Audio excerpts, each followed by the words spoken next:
am ready! GMA Weather, serbisyong totoo ng GMA News. Hi, good morning, Connie. Mang Tani, ang lamig-lamig na, ha? Oh, yes, Connie. At yung Mahirap tanong mo, gumising, ha? oh, yes. At sa tanong Diba? mo, Connie, kung magiging maganda lagay ng panahon, maganda, Connie, ha? Ayun. Sing ganda nung aking Yay. kausap ngayon, ha? Ano po yun? Sing ganda nung kausap ko ngayon, Connie. Sino nga ba? Mang Unang-una, Tani, kami nandito ngayon para mamaya, kwentuhan mo kami mamaya. Oo. yes, Connie, ha? May papandisal ako. Okay, thank you. Una-una mga kapuso, wala pong bagyo sa loob o maging sa labas ng ating Philippine Area of Responsibility. Pero may umiiral na hanging amihan dyan sa may dulong hilagan ng Luzon at tayo sa Pag-asa, lubhang maalon ngayon sa mga dagat, sakop ng probinsya ng Batanes at sa mga hilagang baybayin ng probinsya ng Cagayan at Ilocos Norte. Kaya delikado pong maglayag ang mga maliliit na sasakyan pandagat.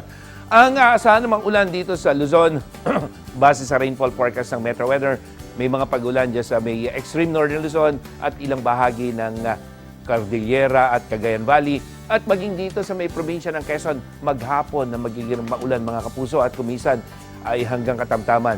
Pagdating ng hapon, Bicol Region, ilang bahagi ng Mindoro, hanggang dyan sa Palawan, makararanas po ng pagulan.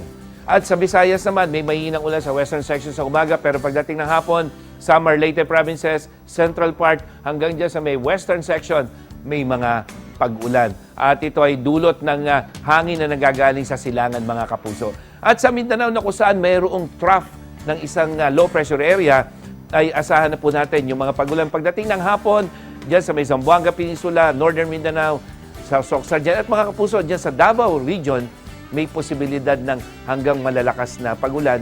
Dulot po yan nitong thunderstorm at yan ay daladala ng trough ng low pressure area. At dito sa Metro Manila, ngayong araw na ito, may chance ng ulan sa umaga at sa hapon. Pero pagdating po ng Tuesday at Wednesday, mayroon pa pagulan.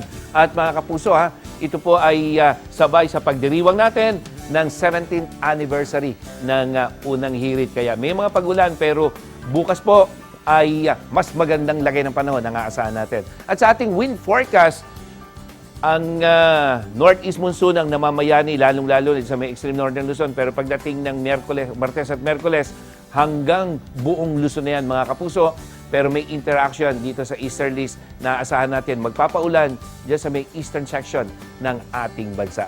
At mga kapuso, nagpapasalamat po kami sa lahat ng bumubuo ng Mabini Media Awards ng Polytechnic University of the Philippines sa kanilang pagkilala sa I Am Ready bilang Best Advocacy Campaign.